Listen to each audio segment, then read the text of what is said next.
Hello, welcome to Learning Kotlin with Muhammad Fahad, Hypertext Solutions. As you see, my name is Muhammad Fahad and I'm here starting a new Kotlin course. I want you guys to learn how to use Kotlin and embrace the power of Kotlin and how easy it is. What is Kotlin language? Kotlin is a new programming language targeting the Java platform. One of the best and the basic features of Kotlin is its concise, safe, programmatic, and it is interoperable with Java code. That means you can mix it with Java codes. Kotlin can be used everywhere where Java is used. It can be used in developing Android apps, in server-side development, and many more. That means you can use your existing Java libraries and frameworks, and they can run in the same level of performance as in Java. What's to be covered in this course? First of all, we're gonna cover introduction to Kotlin in this very tutorial. Then we're gonna cover Kotlin basics, how to define functions and call them in Kotlin, classes, objects, interfaces in Kotlin.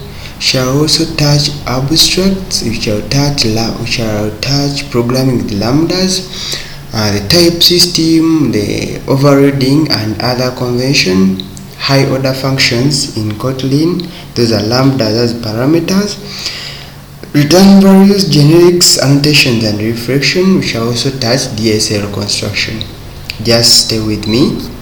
We shall cover everything in this course, and by the end of this course you'll be able to use Kotlin in different aspects.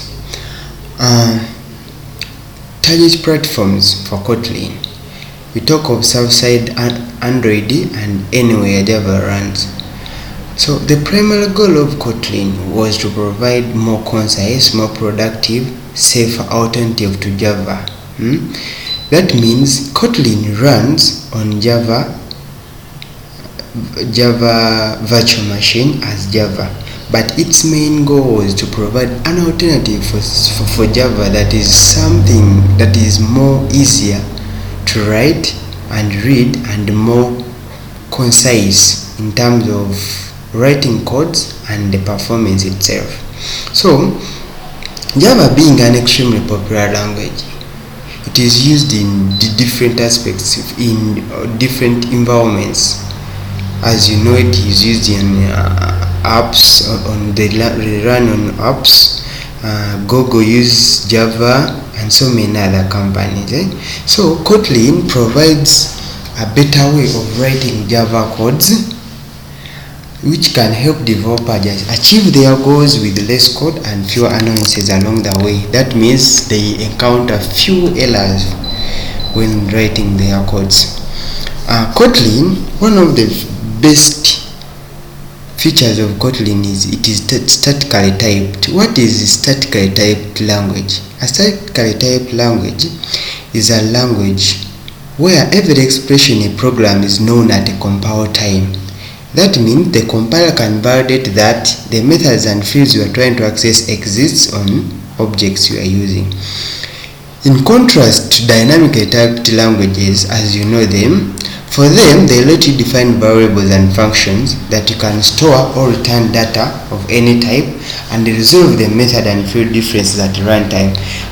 Statically typed languages, the compilers know everything about the code at a compile time, but for dynamically typed languages, they resolve the methods and field references at runtime. This allows shorter code and greater flexibility, but they have downside, and the problem is that misspelled names and some other errors that need to be detected during compile time are not detected. So during compilation they lead to runtime errors. Since they are not detected during compilation time, so when the program is running, it can cause some runtime errors.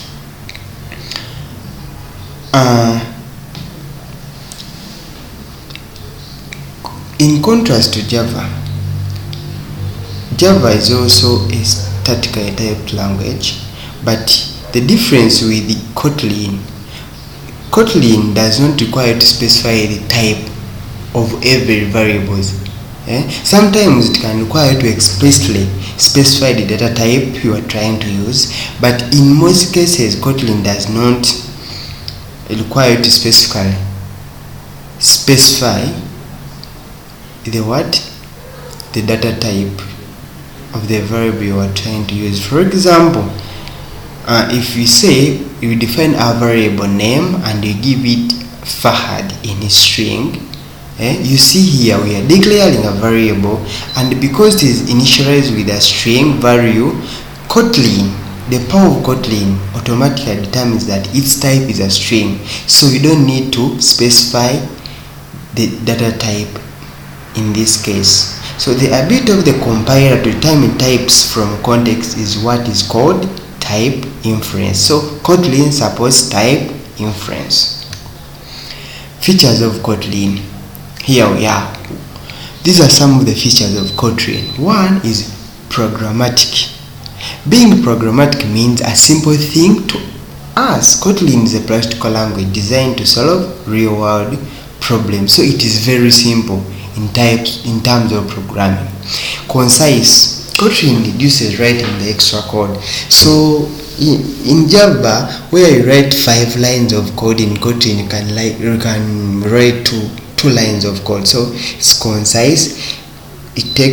And the concise code takes little time to write and little time to read. So this improves the productivity and lets you get things done faster compared to non-concise programming languages. Another feature is Kotlin is safe. By safe, what are we trying to mean? First of all, you can't make a language totally safe. It depends on the programmer, right? So, but for Kotlin, it strives to remove the null point exception that is common problem in Java. So what Kotlin does? Kotlin's type system tracks values that can and can't be null and forbids operation that can lead to a null point exception at runtime. So during compilation, Kotlin detects that this is not supposed to be null or this can be null. So it gives a warning and adjusts accordingly. By doing this, Kotlin keeps your code safe, your program safe. That means it reduces runtime errors which are caused by null point exception, that is a common problem in Java. Features of Kotlin language. We're still on features of Kotlin language, right? So another feature is inter-operable. What is inter-operable? As we talked earlier, that you can mix Kotlin in Java. So here you can call Java methods, Java libraries, extend Java classes and implement interfaces that are Java code, and you call them in Kotlin. It is very easy. So compilation time. Kotlin takes a little time in compiling, and as a result it has better performance, I think, compared to other programming language or Java. So in this course of Kotlin, we are gonna be dealing with writing code in Kotlin, right? Comparing Kotlin with Java, right?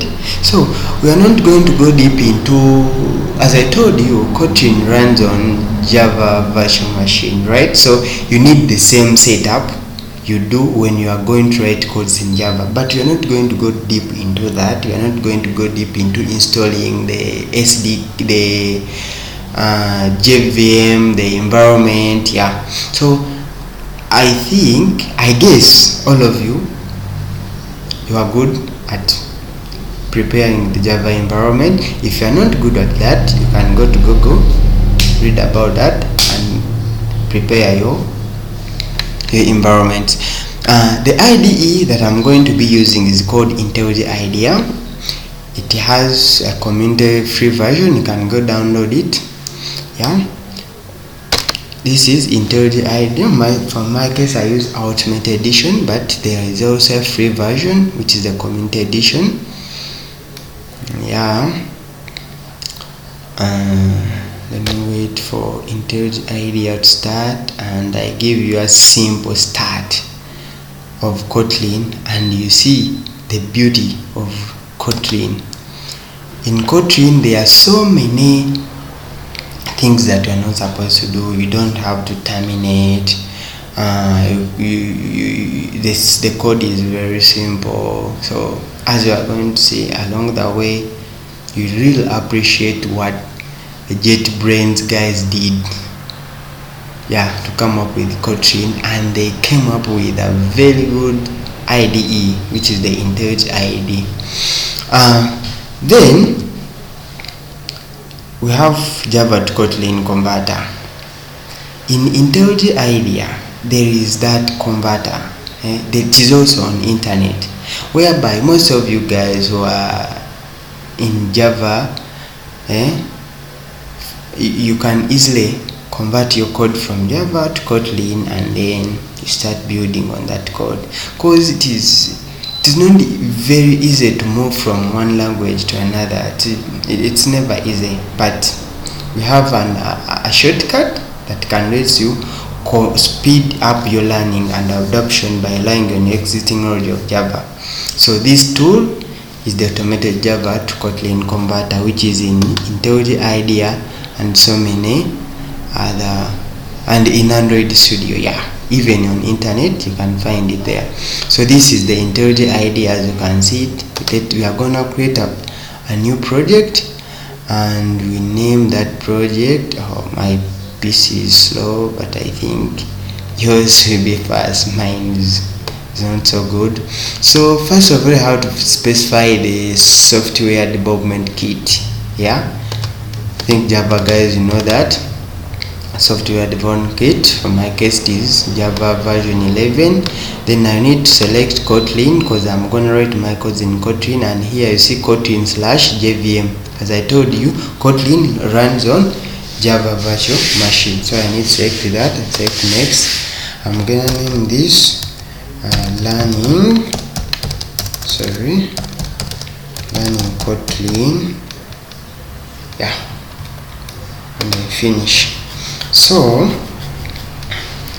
IntelliJ IDEA is gonna create for me the project and build, and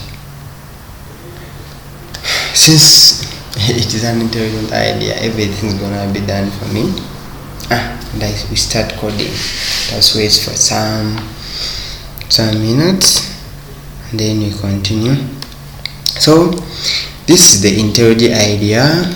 As you can see, you have to go through this and get to know more about them. So I talked of the converter. You see here in tools, Kotlin, we have have the Kotlin repair.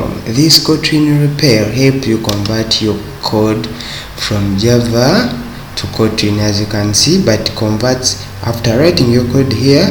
You can press Ctrl+Enter to execute that code. That means it converts your code to Kotlin. Or you can use internet. Google. There are so many websites that converts Java code to Kotlin. But for now we don't need that. We just need to run our Kotlin fresh. So I'll go to source. I'll create a new file. That's our first program. Our first program is gonna be hello world. So I'll create this hello world. I'll create a Kotlin file. Right, let me repeat this. Source, go to new, and here Kotlin first class. The beauty of Kotlin is that you can create a file which can have very many superclasses and a class which can have only one superclass, right? So I'm gonna create a file and name it hello world. Yeah, as in Java we have a main class, right? Yeah, even in Kotlin you're supposed to have a main, sorry, not a main class, a main function. Even in Kotlin you have a main function, but we define or we call function a different way. So in Kotlin we just say fun keyword and we put main that and we put curly braces. So this is our main function. So each code that you need to be executed, right, that you need to be run, you are supposed to call it in main function. You can define your functions here you define your function and then you call them in the main function. Without a main function you cannot execute or you cannot run any code. But in Kotlin it's very easy. Just type function main parentheses, don't put anything in parentheses. In older versions of Kotlin we used to say args and we say array of string, but you're gonna see what the compile what the integer idea will say. It underlines it, and when I point that say since Kotlin 1.3 main parameter is not necessary. You see, if I click on more, it shows a warning here, then specs, and if you want to, it provides a suggestion. If you that's the bit of integer idea. If you click here, it will bring this. If it doesn't bring this, you press Alt Enter. Once you press Alt Enter, to say run code this. So this is the warning it was talking about. As you see it here also, you can click here and say remove parameter args. So you remove this and takes you back to our empty parentheses. So since Kotlin 1.3 you don't need those. So since here we just say print line hello world. You don't need to terminate, just have to say print line, put code and you put the string. You can also say print line and you put the integer. So in this program we're gonna print a hello world string and an integer. So let us run this code and see. I'm to run hello world and yeah, it's gonna run and we shall have hello world and 23 printed in our console. Just wait, my PC is kinda slow, but I think you'll bear with me. It's taking time.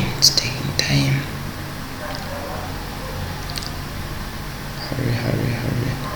Okay, it's building. Yeah, as you can see, hello world 23. I think this is pretty cool.